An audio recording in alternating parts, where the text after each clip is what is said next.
Good afternoon, Madam Chairman, members of the committee.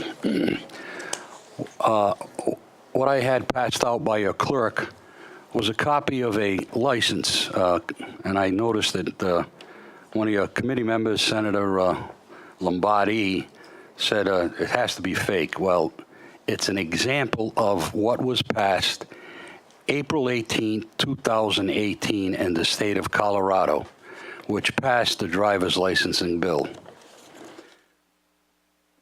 And before I get into my testimony, I will tell you, and you should have in your hand, a copy of a letter from the governor in support of this legislation.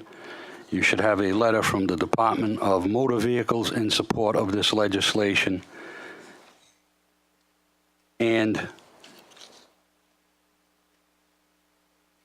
there is one other letter that I misplaced right now, but it seems that every state department that is affected by this legislation is in favor of it and the passing of it. With that, I'm gonna start off. Last year you heard some testimony from me, and to counter some of the remarks that you heard from the opposition in this room, let me start off like this. The United States was founded as and continues to be a country of immigrants from throughout the world. It is no coincidence that the Statue of Liberty is one of the most profound national symbols. And that is why Democrats believe immigration is not just a problem to be solved. It is a defining aspect of the American character in our shared history. We must fix family backlogs and defend against those who would exclude or eliminate legal immigration avenues and denigrate immigrants. Those immigrants already living in the United States, who are assets to their communities and contribute so much to our country, should be incorporated completely into our society through legal processes that give meaning to our national motto, e pluribus unum, out of many one.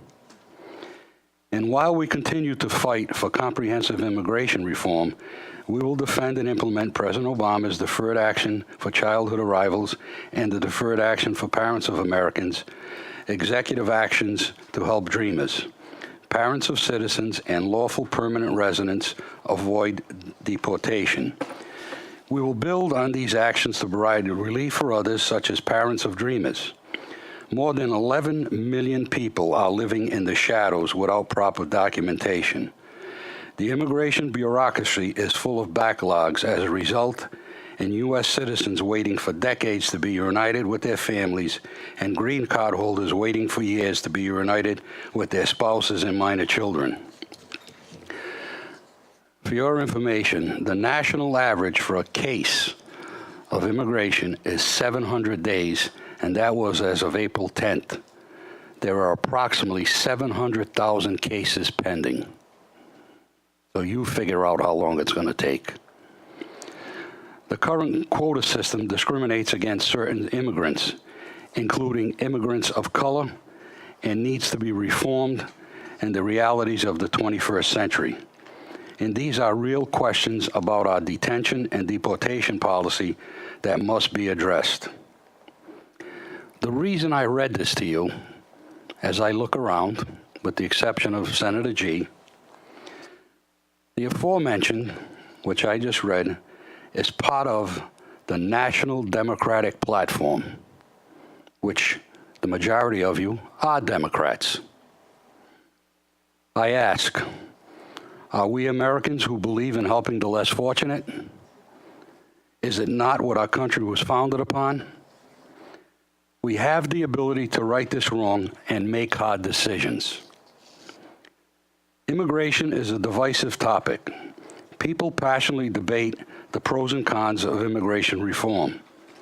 Often these debates are based on fear and rhetoric than facts. While many denounce illegal immigration policies privately, they benefit in the circulation generated by undocumented immigrants, additional tax revenue, expansion of lower cost labor pools, and increased money. The United States is a motor vehicle-driven and dependent country. In our state, driving is not a luxury, it is a necessity. With inadequate transportation, undocumented Rhode Islanders must drive to work, get to school, go to doctors, hospital, churches, banks, grocery stores, post office, or visit a friend. Having a driver's license helps people to get to grocery stores that sell healthy food, get to recreation and exercise opportunities, get to a doctor's office, thus preventing the cost increases to our social service programs. A system that costs about 1/3 of our $9 billion budget. Since basic survivability depends on the ability to get around, undocumented Rhode Islanders are going to drive, with or without a license. Unlicensed drivers are 5 times more likely to be in a fatal car accident. That's based on a 2011 AAA Foundation report. Individuals with driving licenses will be less likely to flee the scene of an accident. Anti-immigration groups opposing and the granting of a driving license to undocumented immigrants argue that these encourage illegal immigration and will not increase road safety. These groups believe that restrictive state policies denying driver's license will reduce the number of undocumented immigrants. Nothing can be further to the truth. The possibility of a driver's license does not inspire undocumented immigrants to risk their lives crossing oceans, rivers, mountains, or deserts. Immigrants cross the borders for countless reasons. For every undocumented immigrant who reaches our shores, there is a United States citizen or lawful permanent resident waiting to employ them. The labor pool represents a financial boom to society. As we strive to find ways to increase our state revenue, when passed, Rhode Island will seek an increase in license fees, registration fees, sales tax, gas tax. Mobility of immigrant workers will grow businesses and stimulate our economy.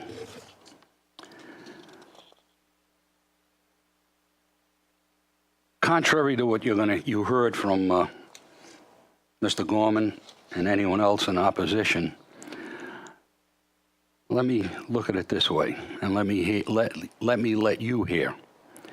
I take jobs that legal residents think are degrading and work for menial wages not to increase costs to the state. I am robbed of wages and benefits, but I continue to work to provide. I am proud and will do any type of work to avoid begging to support me or my family. I support your state taxes. I pay income tax and other business-related taxes. I am no different from your ancestors, except I have come to this country in a time when this state and country has changed the rules to my disadvantage. Because of this disadvantage, I have agreed to be certified by the state tax administrator that I have paid taxes in the 2 previous years. I have agreed to conform to all the requirements of the DMV. I have agreed that all renewals will be in person. I have agreed that this license or permit shall not be valid for a form of identification for federal purposes or voting. The driving license or permit must comply with the Real ID Act of 2002. I have agreed to begin the process to become a legal citizen if I have already not applied. Will you help me? I deserve the privilege to obtain a driving license or permit. By passing this legislation, it will allow us to have and maintain accurate records, including the names and addresses of all state residents. And as you heard, this is a means of our census that is coming up. It is also a means on which the state police agree to. By passing this legislation, it will allow us to have and maintain accurate records, including names and addresses of all state residents. My colleagues, I urge you not to hold this important issue for any longer. Vote for passage.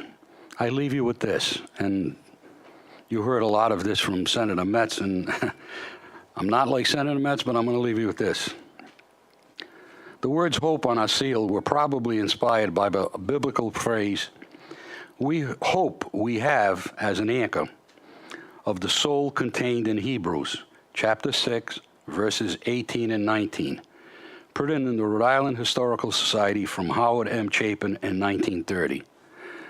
Members of the Senate Judiciary Committee, we have heard this numerous years. We consider ourselves to be leaders. We consider ourselves to be the leader in following legislation in other states that have passed similar legislation. But when it comes to the immigration policy and the driving license, we all turn a blind eye. You saw what Colorado did. The bill that they passed is almost the exact same bill that I have put before you this year. Hold it no longer. Give these people the right to drive. Give this state more income and let our economy grow. Thank you. Thank you, Madam Chair. I just want to go on record as thanking Senator Chacon for his leadership on this issue. Senator, you have carried this water year after year. I see you here at the table, but I also see you behind the scenes and how hard that you are working with all of our colleagues. I also see the little scorecard that you walk around and show me with every day, and I do appreciate that. And I just do want to say that the Latino community and all of the right-thinking people who are in favor of this proposal owe you, Senator Chacon, a great debt of gratitude. Thanks, Senator. You did a wonderful job, and thank you for the Hebrews. I just underlined it in my little Bible I carry. Thank you. Mr. Brown? Senator Chacon. I just have one other thing. Based on what Senator Nesselbush have, the count is 18 in favor of passage of this bill. 18 senators have signed up in favor.